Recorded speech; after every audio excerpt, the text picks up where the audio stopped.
Assalamualaikum warahmatullahi wabarakatuh.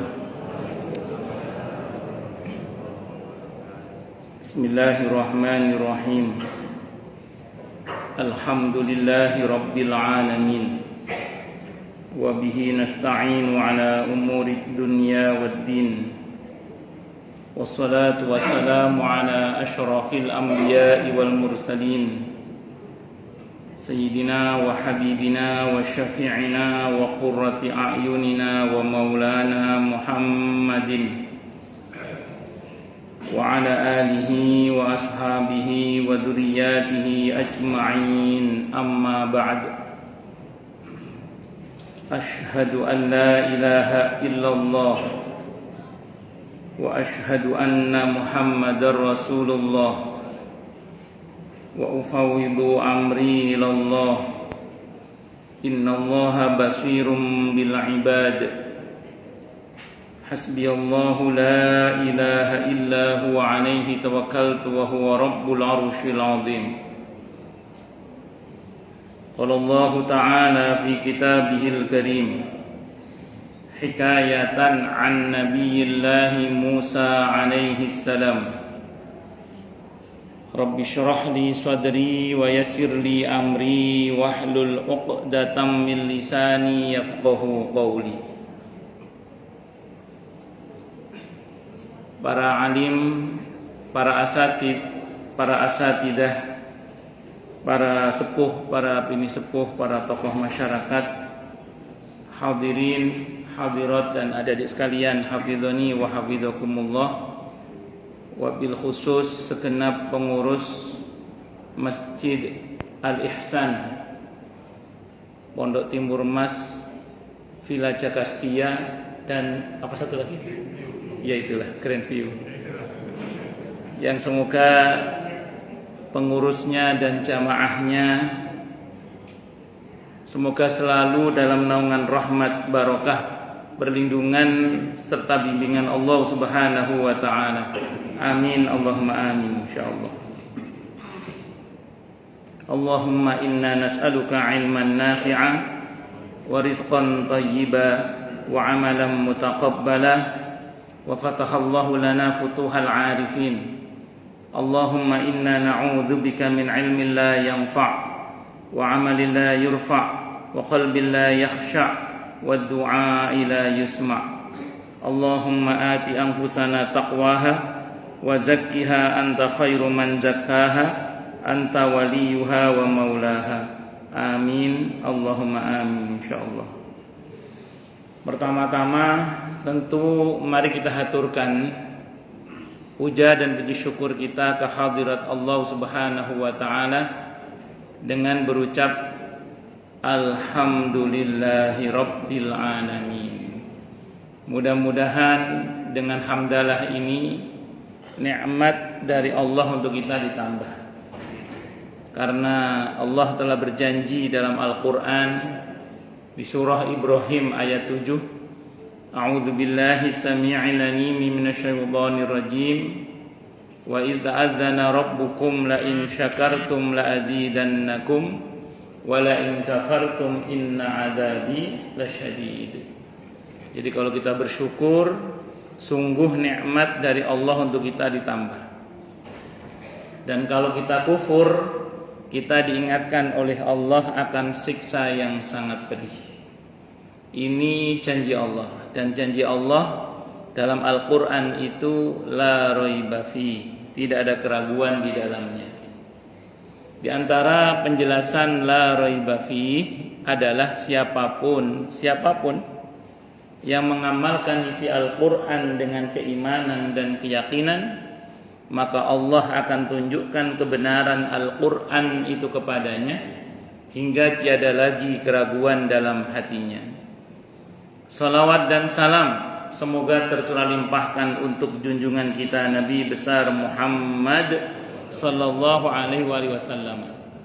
Semoga kita semua diakui sebagai umat beliau. Amin, Allahumma amin, insyaallah.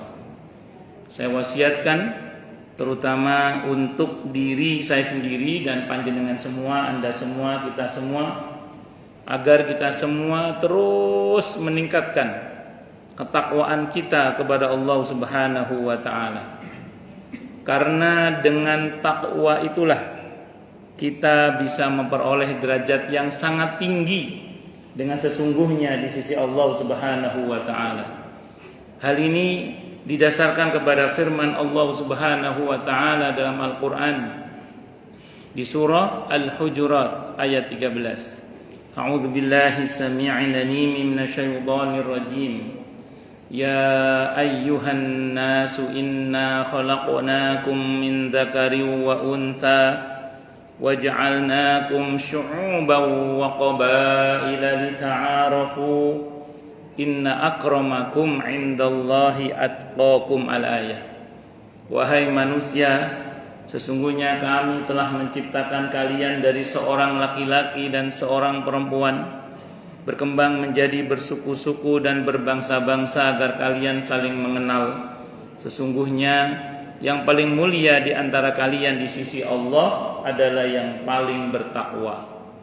Allah juga berjanji akan memberikan bonus bagi siapapun yang sungguh-sungguh bertakwa kepada Allah, berupa solusi atau jalan keluar dari setiap masalah yang dia hadapi, dan Allah juga berjanji akan memberinya rizki dari arah yang dia tidak duga sebelumnya. Hal ini didasarkan kepada firman Allah Subhanahu wa taala dalam Al-Qur'an di surah At-Talaq ayat 2 dan 3. A'udzu billahi samii'il 'aliim minasyaitonir rajim. Wa may yattaqillaha yaj'al lahu makhraja wa yarzuqhu min haitsu la yahtasib. Dan barang siapa orang yang bertakwa kepada Allah, maka Allah akan berikan dia jalan keluar dan rizki yang tak terduga. Di ayat tempatnya Allah berfirman, wa may yattaqillaha yaj'al lahu min amrihi yusra. Siapa yang bertakwa kepada Allah, maka Allah akan jadikan urusannya mudah.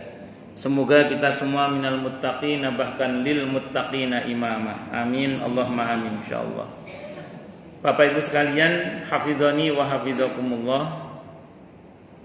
Saat ini kita ini tinggal di tempat yang disebut dengan ardun, bumi. Jadi tempat tinggal kita ini namanya ardun, bumi. Sifat kehidupan di bumi ini dunia. Jadi dunia itu sifatnya. Dunia dari kata dana, artinya pendek sebentar. Karena memang sifat kehidupan di bumi pendek sebentar. Karena memang mau atau tidak mau, suka atau tidak suka, dengan senang hati atau terpaksa, kita harus lanjut ke alam berikutnya, namanya alam barzakh. Sifat kehidupan di bumi ini, dunia, dan kehidupan di dunia ini oleh para ulama dikenal dengan istilah antara lain darul fitan. Darul fitan artinya tempat di mana penghuninya, terutama manusia dan jin, itu diuji oleh Allah Subhanahu wa taala. Jadi darul fitan itu artinya tempat di mana penghuninya, terutama yang kena beban taklif, yaitu manusia dan jin, itu diuji oleh Allah Subhanahu wa taala. Maka dunia ini adalah tempat di mana kita berjuang. Jadi ini medan jihad kita, dunia ini. Nah, kesalahan kita adalah ingin beristirahat di medan juang. Itu kesalahan kita. Apa tidak boleh istirahat, Ustaz? Oh boleh. Istirahat boleh, pakai banget, boleh. Malah badan kita punya hak. Kalau capek, istirahat. Cuman istirahat dalam Islam itu secukupnya. Kalau kita masih di dunia, istirahat itu secukupnya, bukan sepuasnya. Nah, itu catatan pentingnya. Jadi saya ulang, istirahat itu apa? Secukupnya, bukan apa? Sepuasnya. Kalau mau istirahat sepuasnya, nanti di akhirat atau nanti setelah mati, kata Siti Aisyah radhiyallahu anha, al-mautu rahah. Kematian itulah istirahat bagi seorang mukmin. Al-mautu rahatul mukmin. Istirahatnya orang beriman itu adalah mati. Bahkan dalam riwayat yang lain dikatakan seorang mukmin itu tidak boleh merasa puas dengan amalnya sampai kakinya menginjak halaman surga. Jadi kalau baru menginjak halaman Masjid Al-Ihsan belum boleh puas ya. Jadi seorang mukmin tidak boleh merasa puas hingga kakinya menginjak halaman surga. Maka adalah aneh kalau ada sebagian orang semakin tidak muda lagi, saya tidak berani sebut semakin tua karena kadang ada orang yang nggak mau disebut semakin tua. Semakin tidak muda lagi, begitu diajak aktif di masjid, di musola, di lingkungan, jawabannya apa? Saya udah tua, saya mau istirahat. Saya udah tua, saya mau istirahat. Tidak mau diajak aktif di lingkungan atau di masjid atau di musola. Padahal sudah tua, sudah nggak muda lagi maksudnya. Gitu. Saya sering nyeletuk di mana-mana. Itu orang mau mati kok malah istirahat gimana? Itu. Nah, ya sudah tua malah istirahat. Itu kan sama dengan mau mati kok malah istirahat. Harusnya kalau kita tahu bahwa kita mau mati atau dekat dengan kematian, harusnya jangan istirahat. Justru harus semakin mempeng. Nah, mempeng itu apa? Semangat, bersungguh-sungguh, mujahadah bahasa Arabnya itu. Untuk mendekat kepada Allah, karena khairun nas anfa'uhum linnas. Sebaik-baik manusia adalah yang bermanfaat bagi manusia yang lainnya. Loh Ustaz, tadi kan katanya kalau badan capek suruh istirahat. Kita kan udah tua kan disuruh istirahat. Oh iya memang betul. Kalau capek suruh istirahat, tapi yang nyuruh tua istirahat itu siapa? Karena kesalahan sebagian orang itu ingin beristirahat di hari tua. Salah. Beristirahat itu nanti di surga. Jadi jangan pernah berpikir beristirahat di hari tua itu, jangan. Itu salah itu. Berpikirlah beristirahat nanti di surga. Ngoten loh. Lo tua iso apa Ustaz? Bisa apa ada tua itu? Ya, kita bisa bermanfaat dengan apa yang Allah berikan kepada kita. Karena pernah ada ibu-ibu udah sepuh itu nanya ke saya ilmu nggak ada Ustaz, duit juga nggak banyak katanya, kekuasaan juga nggak punya, ilmu juga nggak banyak, dengan apa bermanfaat? Saya jawab, ibu bisa berdoa? Bisa. Ya udah, dengan doa itu bermanfaat. Jadi jangan pernah punya cita-cita istirahat di hari tua, istirahat di surga, nggih. Ya, semakin tua harus berusaha bermanfaat. Kalau tidak kunjung bermanfaat, minta kepada Allah bermanfaat. Minta kepada Allah bermanfaat. Ketika saya suatu saat ngisi kajian kuliah zuhur di kantor Kementerian BUMN saat itu, ada cerita menarik. Ada orang itu doanya gini, ya Allah tolong hamba dipakai lagi dong ya Allah. Ya Allah tolong hamba dipakai lagi dong ya Allah. Ya Allah tolong hamba dipakai lagi dong ya Allah. Gitu. Doanya gitu dia. Ini kisah nyata, ada orangnya. Terus sama imam masjidnya Ustadz Madrani Utsman itu negur. Kata beliau, Pak, doa sampean kok aneh. Minta dipakai lagi oleh Allah itu ada apa toh? Apa jawabannya? Gini Ustaz, saya ini punya mobil beberapa. Ini belum zamannya ojek online ya, belum zamannya ojek online. Saya ini mobil beberapa Ustaz, sopir juga beberapa. Seringkali mobil saya, sopir saya pakai untuk membantu para ustadz, para kiai, para ulama untuk berdakwah di Jabodetabek Ustaz. Dan sudah 3 bulan ini Ustaz, tidak ada satupun mobil saya yang kepakai untuk berdakwah di jalan Allah. Sudah 3 bulan ini tidak ada satupun sopir saya yang kepakai untuk berdakwah di jalan Allah. Saya takut Ustaz, saya takut Allah gak mau pakai saya lagi. Ngomong gitu dia, saya takut Allah gak mau pakai saya lagi Ustaz. Maka kemudian saya berdoa, ya Allah tolong hamba dipakai lagi dong ya Allah. Ya Allah tolong hamba dipakai lagi dong ya Allah. Tolong hamba dipakai lagi.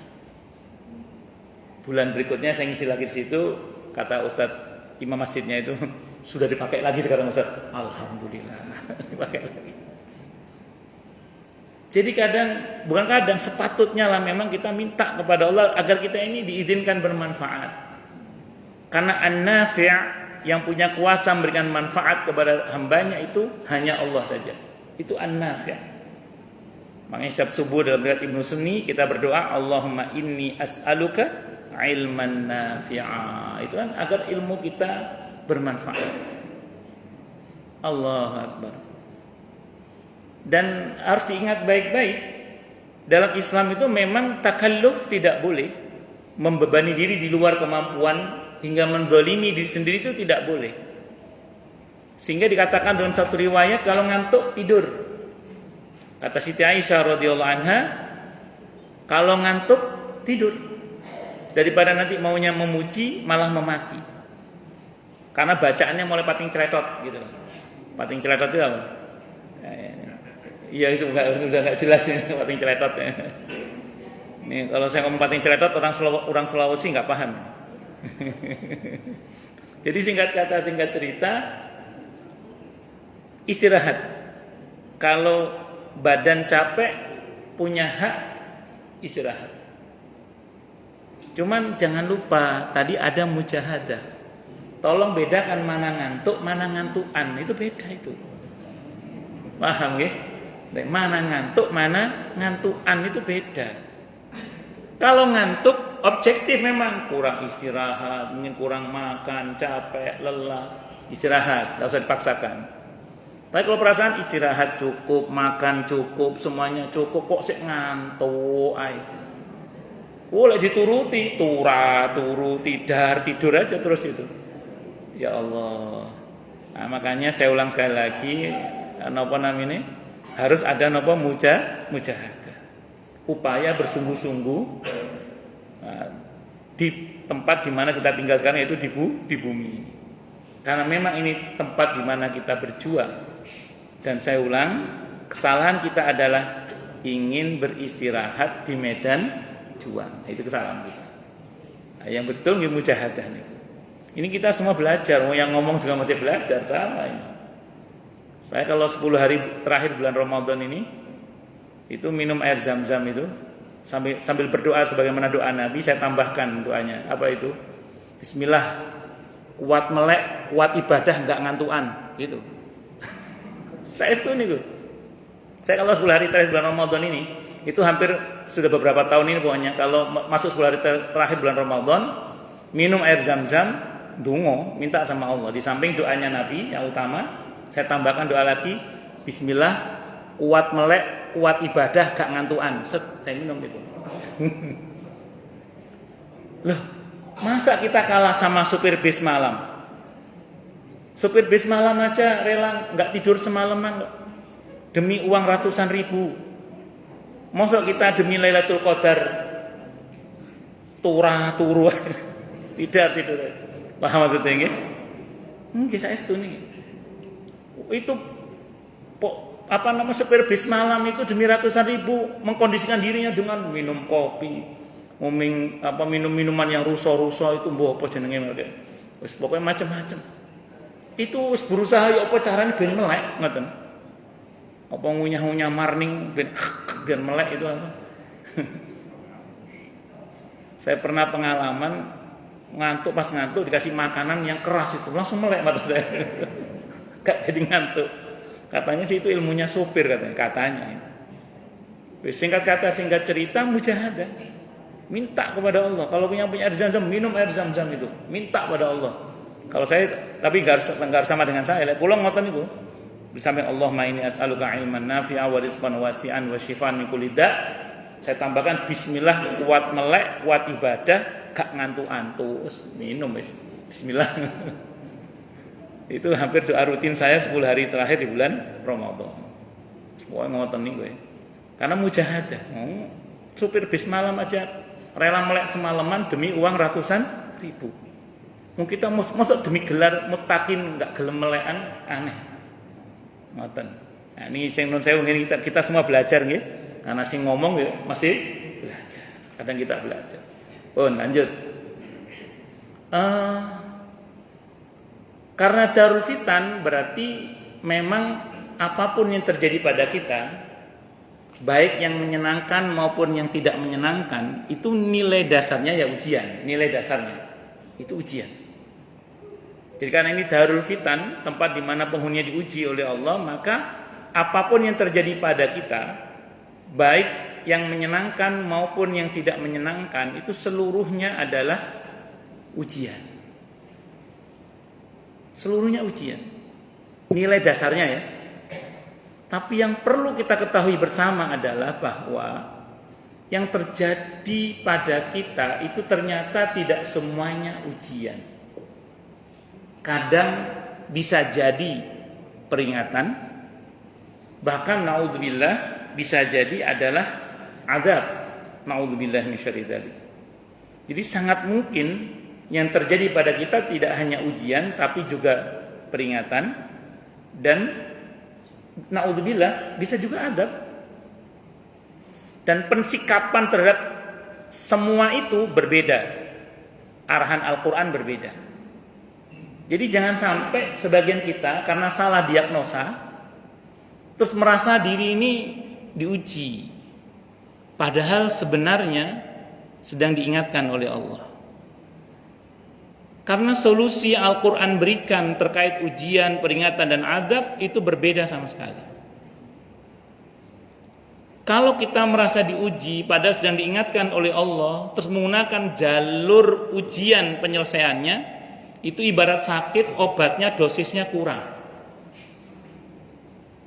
Anak kecil kalau flu mungkin dikasih minum, saya nggak sebut mereknya karena nggak ngasih sponsor, itu mungkin cukup gitu. Yang rasa jeruk tak apa, mungkin cukup mungkin gitu. Tapi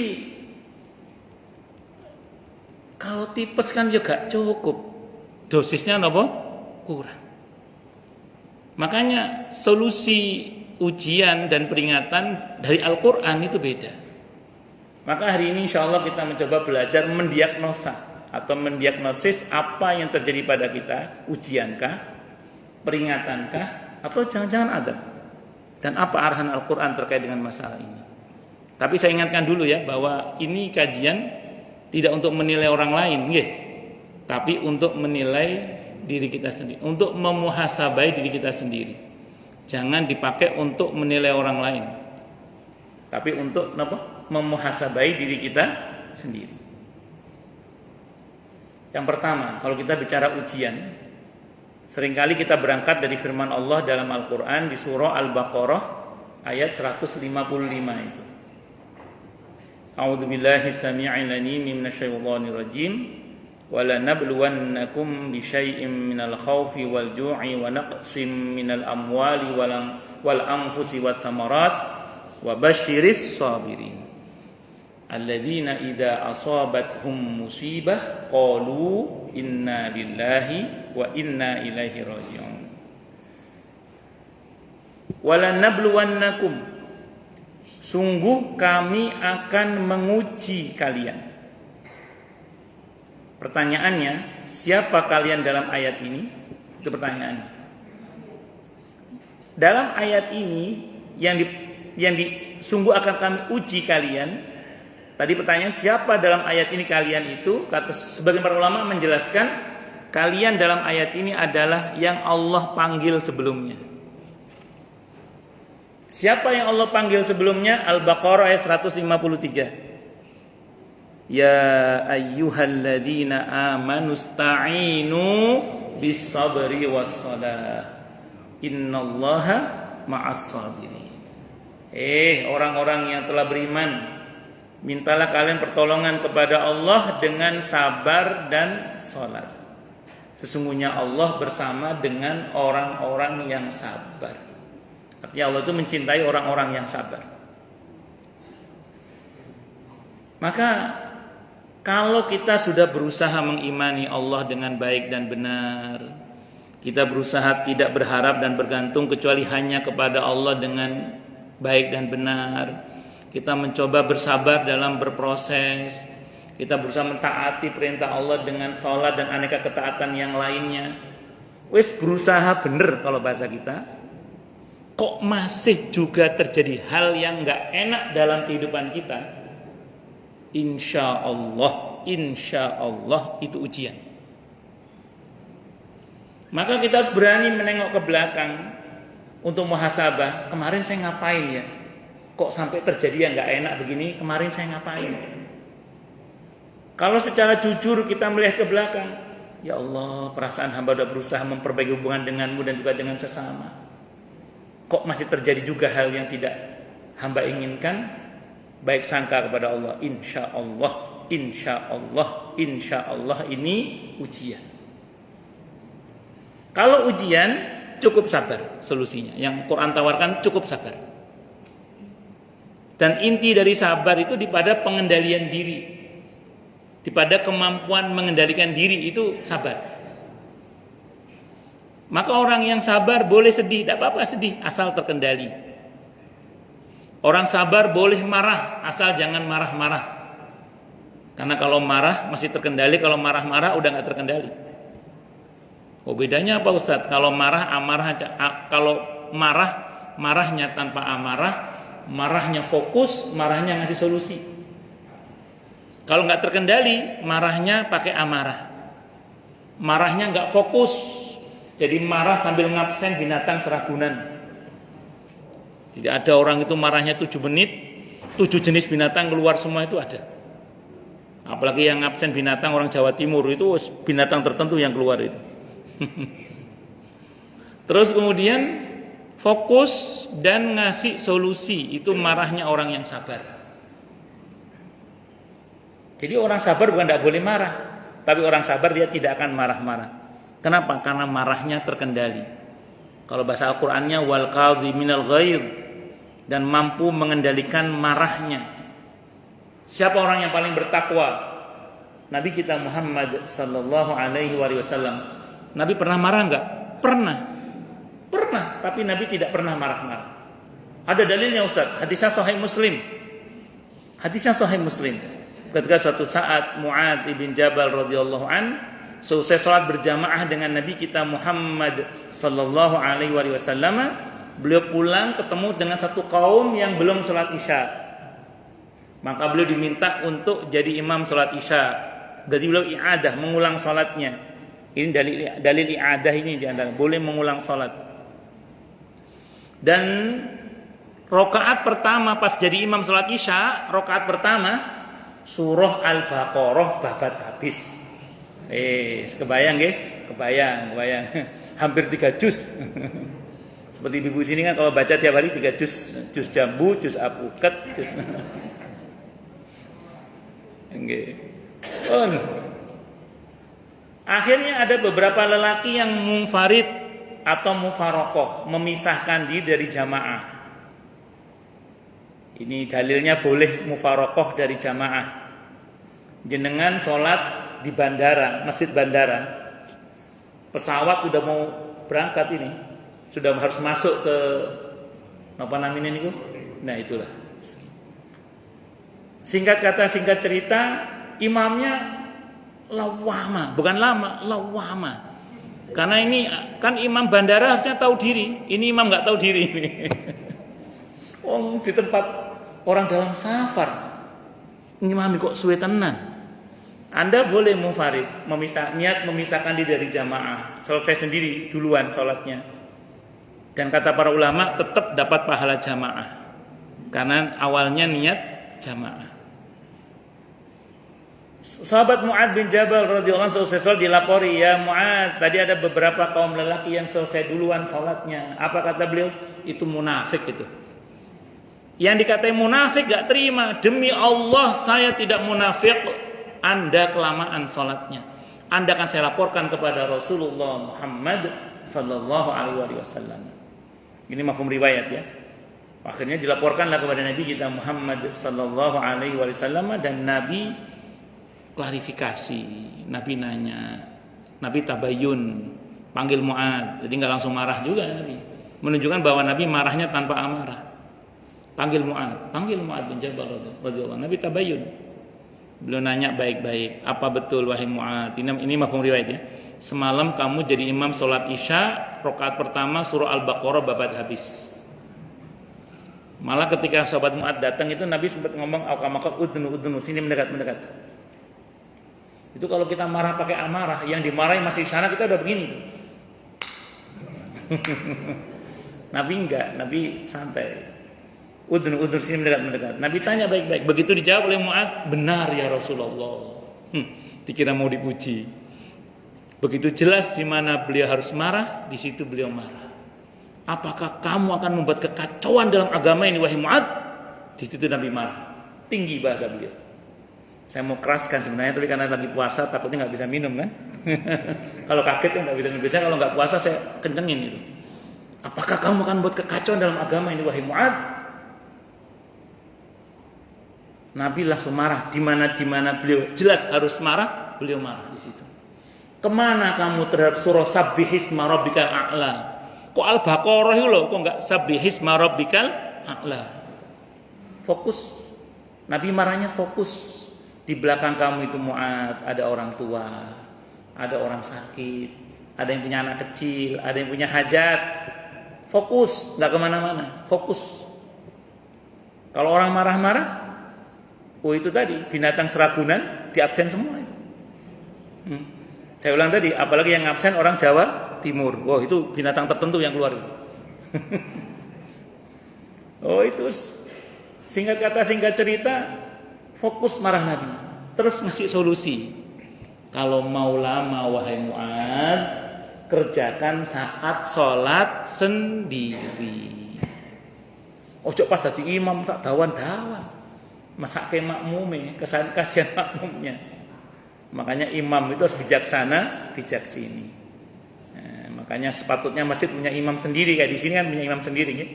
Ada imam tetap, karena imam tetap itu tahu kebutuhan jamaahnya. Jadi pengalaman saya kalau jadi imam naturalisasi itu kan ada imam naturalisasi. Jadi bukan imam asli sini gitu. Itu saya pernah karena mau kuliah subuh, saya baca surah yang pendek-pendek biar nanti materinya lebih banyak.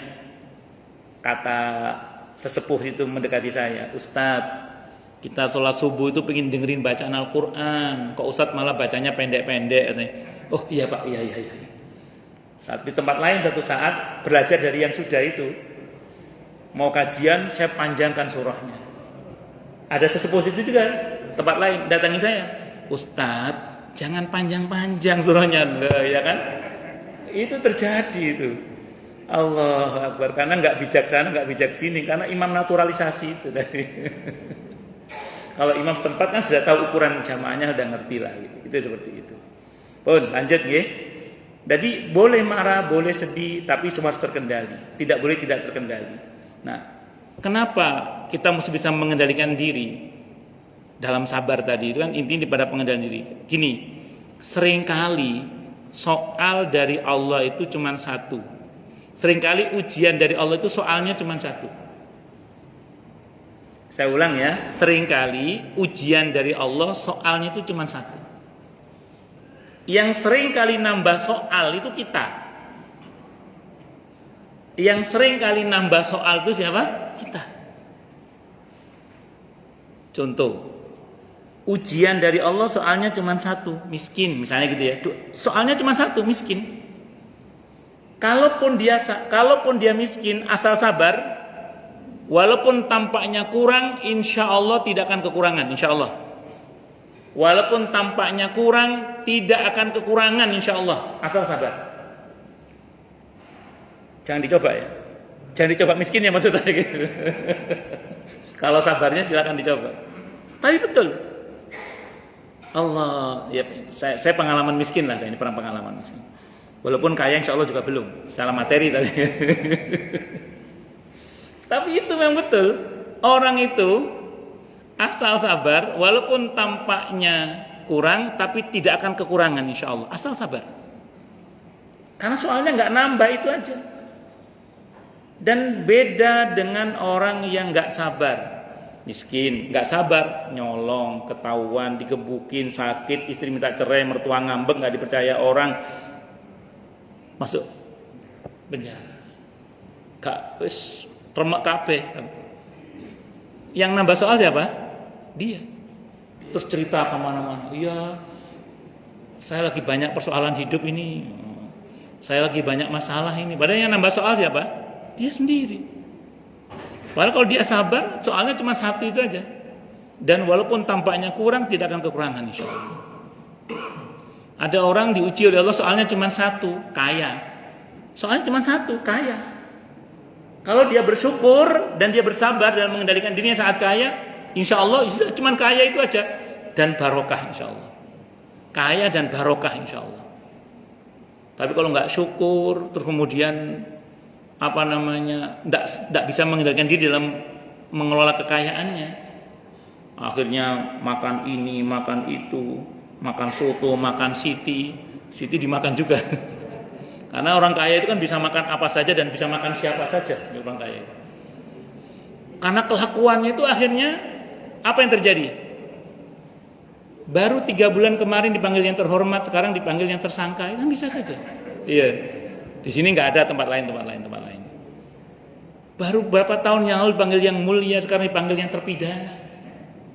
Nyaopo wong sugih pokok pakai ngoplos napa namanya niku. Nah itu pokoknya itu. Iya itu ada itu pokoknya. Misalnya ini misalnya aja misalnya.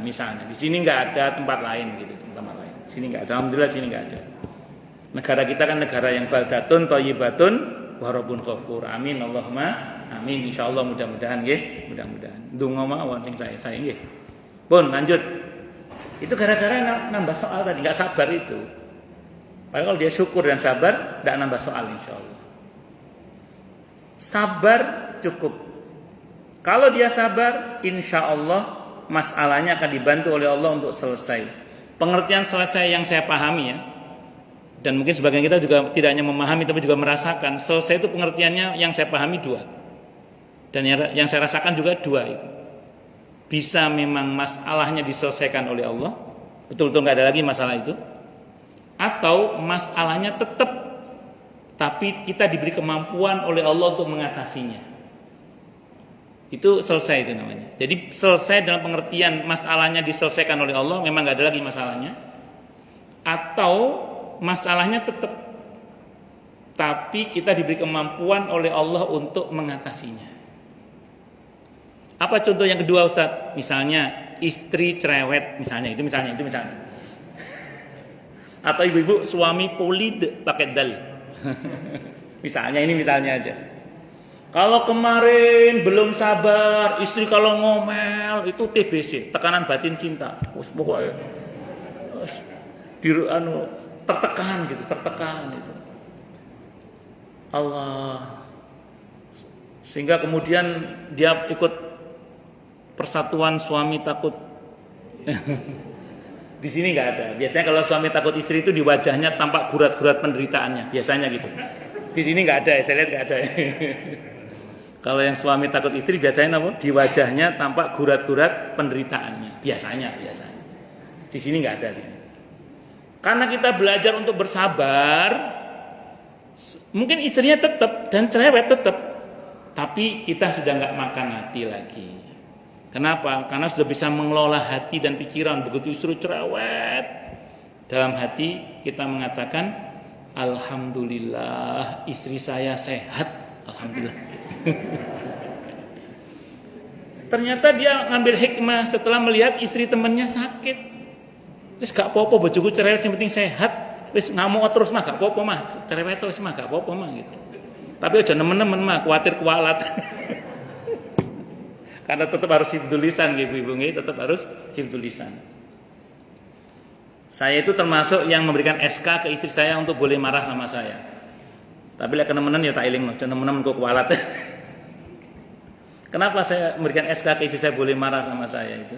Saya punya pengalaman gini, ini pengalaman ya. Suatu saat ada jamaah saya menghubungi saya, bukan orang sini, orang Sakura Regency. Saya sebut tempat aja supaya Anda nggak toleh-toleh, jadi bukan orang sini. Nanti orang sini saya ceritakan di sana, tenang aja. Nah, tapi saya nggak sebut nama, ini buat pelajaran aja. Ustadz, bisa datang ke rumah tante saya nggak? Ada apa Bu? Ini loh Ustadz, tante saya itu usianya 80-an tahun usianya. Om saya baru meninggal Ustadz. Begitu, ini kisah nyata ini. Jadi begitu om saya itu meninggal, tiba-tiba tante saya yang selama ini tampak rumah tangganya baik-baik saja, itu begitu om saya meninggal Ustaz, keburukan suaminya itu diudal-udal Ustaz. Diudal-udal napa? Dikeluarin semua. Eleke sing lanang metu kabeh. Tolong nasihati tante saya Ustaz. Dia begitu. Itu saya ngambil pelajaran luar biasa. Rupanya selama ini suaminya itu terlalu menjaga wibawa. Sampai istrinya itu takut mau menyampaikan kekesalannya itu takut. Dia tipe suami yang mama sini model ngono iku medeni. Jadi istri itu mau ngamuk itu gak wani. Begitu suaminya mati, yang terpendam itu mbak metu kabeh itu. Keluar semua itu. Di situ saya ngeri itu. Saya ngeri itu. Ngerinya saya di mana coba? Jenengan mungkin pernah baca riwayat ketika ada jenazah lewat di dekat Sayyidina Umar radhiyallahu anhu dan beberapa sahabat, orang-orang pada mengatakan ini orang baik, ini orang baik, ini orang baik. Kata Sayyidina Umar, wajib. Maksudnya apa wajib wahai Sayyidina Umar? Kata Sayyidina Umar, dulu di masa Nabi kita Muhammad SAW pernah ada kayak kalian gini. Di tengah kita lagi kumpul bersama dengan Nabi kita Muhammad SAW, ada jenazah lewat, kita bilang ini orang baik, ini orang baik. Maka Nabi bersabda wajib. Kami bertanya, apa maksudnya ya Rasulullah wajib? Kata Nabi, kalian adalah saksi Allah di muka bumi ini. Dia sebagaimana yang kalian katakan.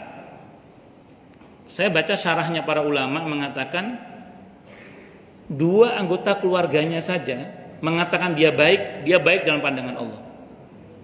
Kebayang yang ngomong jelek istrinya coba. Sing ngomong welek iki sing lanang iki sing wedok. Mbok, bagaimana itu nanti dia di hadapan Allah itu? Apa gak dimek-mek itu sama malaikat itu? Lah itu istrinya loh yang ngomong jelek suaminya itu. Wah, saya bilang sama istri saya, "Dek, mulai saiki kalau kamu mau marah sekarang aja enggak apa-apa. Jangan nanti pas saya mati," saya bilang gitu. Lah repot. Saya mati, istri saya ngomong jelek, saya ruwet. Wis saiki ngamuke. Masa kalau istri saya marah itu saya dengerin aja. Alhamdulillah bojoku sehat, alhamdulillah. Jadi enggak sama makan hati. Makanya saya walaupun istri marah tetap gemuk saya itu alhamdulillah. Karena enggak makan hati, karena makan hati itu bikin kurus. Kalau saya kan makan nasi jadi kenyang. Jadi situ niku nggih. Jadi masalahnya mungkin nggak selesai, tapi kita diberi kemampuan oleh Allah untuk mengatas. Tapi tidak, istri saya baik, masya Allah. Saya ini lagi online soalnya ini akun saya dipantau oleh Mendagri soalnya. Tapi istri saya orangnya baik, masya Allah, alhamdulillah. Ya, harus kasih kesaksian. Nanti dikira istri saya cerewet, enggak. Istri saya itu cerewet sama anak-anaknya, kecuali sama bapaknya enggak. Kalau sama anak-anaknya cerewet, kalau sama bapaknya enggak, alhamdulillah. Lanjut. Itu ujian, nggih, ujian. Nanti di muhasabah mawon, nggih. Tapi kalau kita bicara peringatan, itu biasanya kita berangkat dari firman Allah dalam Al-Qur'an di surah At-Taubah. Surah At-Taubah ayat 126. Allah berfirman, "A'udzubillahi samii'il 'aliim minasyaitonir rajim. Awala yarawna annahum yuftanuna fi kulli 'amin marratan aw marrataini tsumma la yatubuna wa lahum yadzakkarun." Apakah siapa mereka dalam ayat ini? Orang-orang munafik. Nanti buka tafsirnya gitu. Dalam ayat ini mereka adalah orang-orang munafik. Siapa orang munafik itu? Orang yang di hatinya ada penyakit. Itu munafik. Jadi orang munafik adalah orang yang di hatinya ada apa? Penyakit. Apakah mereka orang-orang munafik yang hatinya berpenyakit itu, ada kesombongan dalam hatinya, kedengkian, keserakahan, pelit, sum'ah, ujub, riya dan macam-macam? Apakah mereka orang-orang munafik yang hatinya berpenyakit itu tidak memperhatikan bahwa sesungguhnya mereka itu diuji terjemahannya? Terjemahnya diuji, tafsirnya diberi musibah tafsirnya. Dalam bentuk dibuka aibnya dan dipermalukan dalam setahun sekali atau 2 kali, berkali-kali maksudnya. Tsumma la yatubuna, gitu itu loh. Kok enggak tobat-tobat? dan tidak pula mengambil pelajaran. Ngono lho kok gak tobat-tobat dan tidak pula mengambil pelajaran. Maka kalau peringatan, kita harus berani jujur melihat ke belakang. Kemarin saya ngapain? Kalau hal yang tidak enak dalam kehidupan kita terjadi karena sebelumnya kita serakah, sombong, angkuh, iri, dengki, hasut, pelit, ada penyakit dalam hati lah yang menyebabkan terjadi hal yang tidak enak dalam kehidupan kita, jangan GR itu ujian. Bisa jadi itu adalah peringatan. Contoh serakah, nonton bola sambil ngemil kacang habis 2 kilo. Asam urat ya. Ya lagi diuji nih, loh, kacang habis 2 kilo sendiri kok. Ujian, peringatan itu. Kan ngoten nggih? Nah, itu contoh aja. Harus berani jujur. Kalau peringatan, tuntutan dari Allah tidak cukup hanya sabar. Kalau sabar tok dosisnya kurang. Allah maunya dalam ayat ini tambah 2 lagi. Tobat dan mengambil pelajaran. Tobat saja nggak cukup, harus ngambil pelajaran. Tobat saja nggak cukup, harus ngambil pelajaran. Nun sewu, ada orang batuk, tapi nggak ngambil pelajaran, masih makan gorengan dari minyak yang kotor. Insya Allah, walaupun dia sudah tobat, kalau masih makan gorengan dengan minyak yang kotor, insya Allah masih tetap batuk itu, insya Allah. Itu pelajaran namanya. Harus ngambil pelajaran. Jadi kalau masih orang buang kasur ke kali, masih pendangkalan terus, untuk kali itu didangkalkan terus dengan buang sampah sembarangan, dengan hidup yang kotor, ya insya Allah terulang lagi itu air meluber itu. Na'udzubillahi min syarri dzalik. Makanya harus, kalau resapan air nggak dibuat, kalau hutan digunduli nggak ukuran, nggak diadakan reboisasi, ya sudah tanggung resikonya. Kalau bahasa Al-Qur'annya apa di surah Al-Isra itu? In uttum udna, kata Allah. Kalau kamu ulangi, tak ulangi lagi, kata Allah. In uttum udna, kata Allah. Kalau kamu ulangi, tak ulangi lagi, kata Allah. Maka harus tobat dan mengambil pelajaran. Kalau tidak mengambil pelajaran, nggak selesai. Nah, yang terakhir adab. Kalau adab ini biasanya karakternya itu menghabiskan biasanya. Surah Fatir ayat 45. Lau yu'akhidullahu an-nasa bima kasabu ma taraka 'ala dhahriha min dabbah walaki yu'akhiruhum ila ajalin musamma. Kalau Allah berkenan mengadab satu manusia dikarenakan perbuatan dosa yang mereka lakukan, niscaya tidak akan tersisa satu binatang melata pun di muka bumi ini. Akan tetapi Allah sengaja menangguhkannya hingga batas waktu yang Allah tentukan. Dengan kata lain, kalau adab itu sampai turun, itu menghabiskan. Bersyukurlah pada Allah, Allah tidak senang mempercepat adab itu untuk memberikan tangguh supaya manusia itu bertobat. Dan kalau adab itu turun, seringkali berdampak kanan kiri, depan belakang, atas bawah, kena semua. Al-Anfal ayat 25. Wattaqu fitnatan la tusibanna alladziina zalamu minkum khassah. Takutlah kalian pada bencana yang kalau turun tidak hanya mengenai orang yang zalim saja, kanan kiri, depan belakang, atas bawah bisa kena semua. Makanya Nabi berpesan, kalau ada orang yang melubangi perahu, cegah, karena yang tenggelam tidak cuma dia. Itu kata Nabi kita Muhammad sallallahu alaihi wasallam. Yang terakhir, seringkali adab itu didahului dengan istidraj. Ini maha baiknya Allah ya, sebelum diadab dihibur dulu orang itu. Allah sampaikan di surah Al-An'am ayat 44. Falamma nasu ma dzukiru bih fatahna 'alaihim abwaaba kulli syai' hatta idza farihu bima utu akhadnahum baghtatan fa idahum mublisun. Maka ketika mereka mulai melupakan peringatan yang Allah berikan kepada mereka, diingetin, dablek. Ya wis, kata Allah. Lek ngono carane, fatahna 'alaihim abwaaba kulli syai'.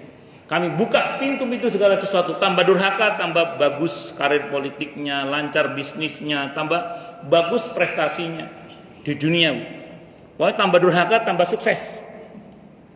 Kata Allah, hatta idza farihu bima utu, hingga ketika dia telah mencapai puncak kebahagiaan dan kedurhakaan itu, kata Allah, akhadnahum baghtatan, kami akan azab, kami akan siksa dia baghtatan. Baghtatan itu ujuk-ujuk, mak jegaglik, mak bedunduk tiba-tiba, sekonyong-konyong koder, tiba-tiba. Fa idahum mublisun, seketika itu dia merasa kaget dan berputus asa. Kalau dia kaget, segera tobat, alhamdulillah. Yang repot kaget serangan jantung mati, repot guys. Nggih, naudzubillahi min syarri dzalik. Nah, di sini orang sering nanya ke saya, Ustaz, saya jadi takut Ustaz, jangan-jangan yang terjadi pada saya ini istidrak Ustaz. Saya jawab, ini sederhana ya. Kalau cara mendapatkannya benar dan untuk hal-hal yang benar, aman. Insya Allah itu barokah. Satu dulu.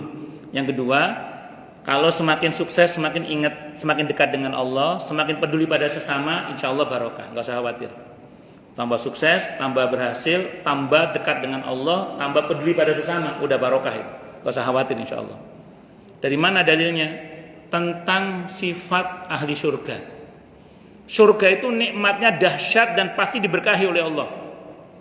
Tapi nikmat surga tidak melalaikan penghuninya dari Allah dan tidak melalaikan penghuninya dari peduli pada sesama. Dalilnya antara lain surah Yunus ayat 10, surah ke-10 ayat 10. Ahli surga itu hari-harinya ngucap apa? Subhanakallahumma wa tahiyyatuhum fiha salam wa akhiru da'wahum anilhamdulillahi rabbil alamin. Ahli surga itu di tengah-tengah nikmatnya dahsyat itu loh, dikit-dikit subhanallah, assalamualaikum, alhamdulillah. Ahli surga itu Quran yang cerita itu. Dan ahli surga itu tidak lalai dari sesama, peduli pada sesama. Hadisnya riwayat Ibnu Majah, hadisnya sahih. Saya baca dalam kitab At-Tadhkir Imam Al-Qurtubi di antaranya. Ketika ahli surga udah masuk surga, apa ngomongnya? Ya Allah, mana teman saya dulu sholat bareng sama saya, yang dulu pernah puasa bareng sama saya. Itu itlaqul juz'i iradatul kul kalau dalam bahasa Arab. Nyebut sebagian maksudnya seluruhnya. Dulu teman ngaji saya, teman goes masuk nggak ya? Teman mancing, ya pokoknya teman dalam kebaikan. Teman dalam apa kebaikan. Ternyata yang ditanyakan itu dalam hadis itu masuk neraka ternyata. Apa perintah Allah? Jemput dia di neraka, ajak masuk surga. Suruh jemput ke neraka dan suruh masuk surga. Akhirnya masuk surga bareng. Itu ahli surga itu walaupun mereka sudah masuk surga, mereka masih peduli pada teman-temannya. Dan itulah nikmat yang diberkahi oleh Allah. Maka jenengan kita monggo nanti dicek ya. Kira-kira semakin kesini kita semakin mendekat kepada Allah atau semakin menjauh dari Allah. Satu, yang kedua, semakin peduli pada sesama atau semakin lalai dari sesama. Kalau dua hal ini ada pada kita, semakin dekat dengan Allah, insya Allah, semakin kita mendekat pada Allah, semakin kita peduli pada sesama, insya Allah itu barokah. Saya kira ini yang bisa saya sampaikan. Semoga bermanfaat. Ada pertanyaan? Tidak ada. Baik, kalau tidak ada, alhamdulillah. Oh, ibu belakang, ya, monggo. PE ke susu mboten. Nggih. Nggih.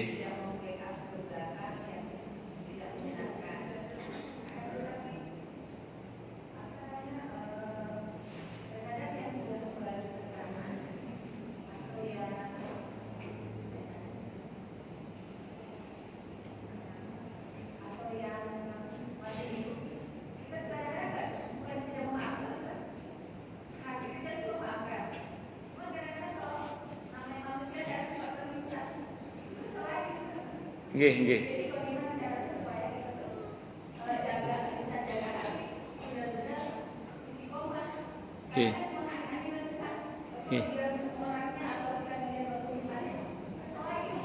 Ya, bagus. Nggih. Bagus. Nggih. Bagus.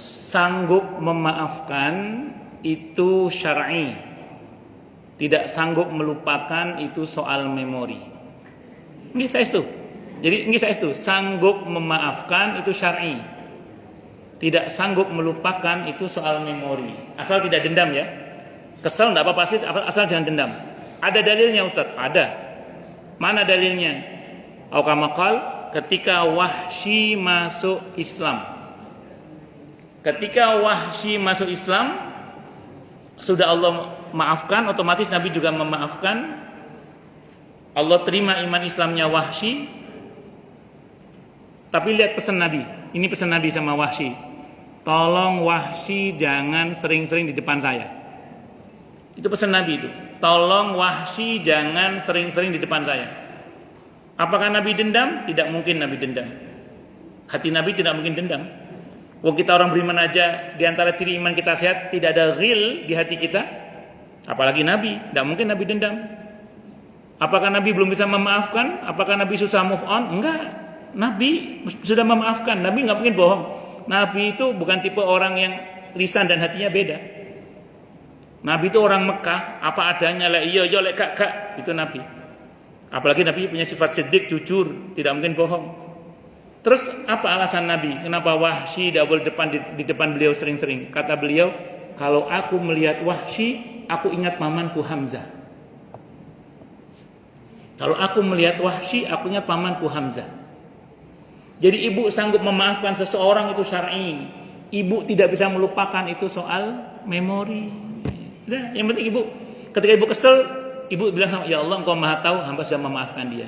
Cuma saya kesel aja melihat wajahnya, ya Allah, tapi sudah saya maafkan. Tapi kesel aja melihat dia, jadi tidak ada apa-apa. Itu manusiawi, itu soal memori, tidak ada masalah. Yang penting ibu jangan larut dalam dendam. Ngerti nggih? Sudah saya maafkan ya Allah, walaupun saya mohon maaf ya, saya kesel kalau lihat wajahnya. Tidak mau saya lihat wajahnya. Itu silakan menghajar dia, nggak ada masalah. Yang penting ibu sudah berusaha memaafkannya. Ngerti nggih Bu nggih? Nah, ini enak ngomongnya aja. Kadang prakteknya sulit pakai dal. Gitu. Monggo silakan. Yang lain. Nggih, monggo Bu, monggo. Waalaikumsalam warahmatullahi wabarakatuh. Nggih.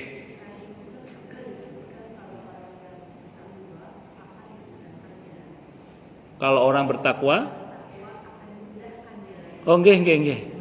Ayat 4 surah At-Tolak tadi.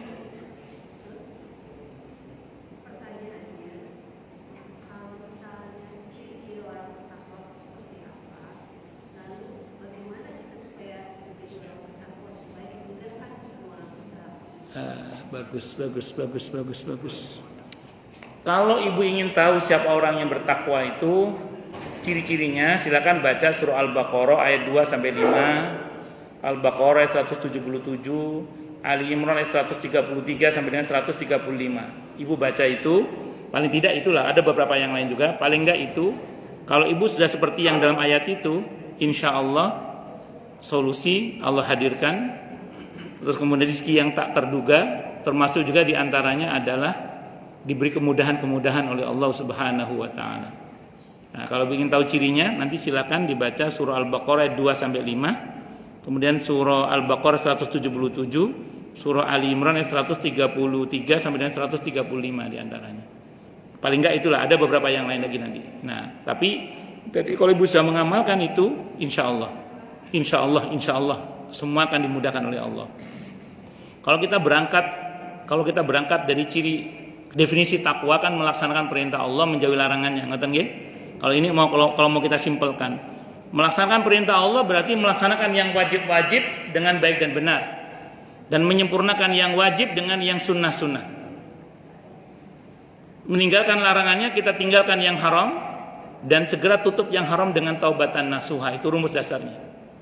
Jadi kita berusaha menyempurnakan yang wajib-wajib dengan baik, mengerjakan yang wajib-wajib dengan baik dan benar, dan menyempurnakan yang wajib dengan yang sunnah-sunnah. Tinggalkan yang haram, dan kalau terjadi yang haram segera tutup dengan taubatan nasuha. Saya pas ngomong gini ada jamaah yang nyeletuk ke saya. Itu 4 enak ngomongnya aja, kadang prakteknya sulit Ustaz, dia bilang gitu. Saya bilang saya ngomong gampangnya sopo, saya bilang gitu. Ini kita mujahadah. Kadang setan itu kalau kita mau taat menggoda kita dengan bisikan apa? Udah capek istirahat. Nah, kalau setan goda kita begitu, elus dada kita sambil berkata, mau capek di dunia atau capek di akhirat? Mau istirahat di dunia atau istirahat di akhirat?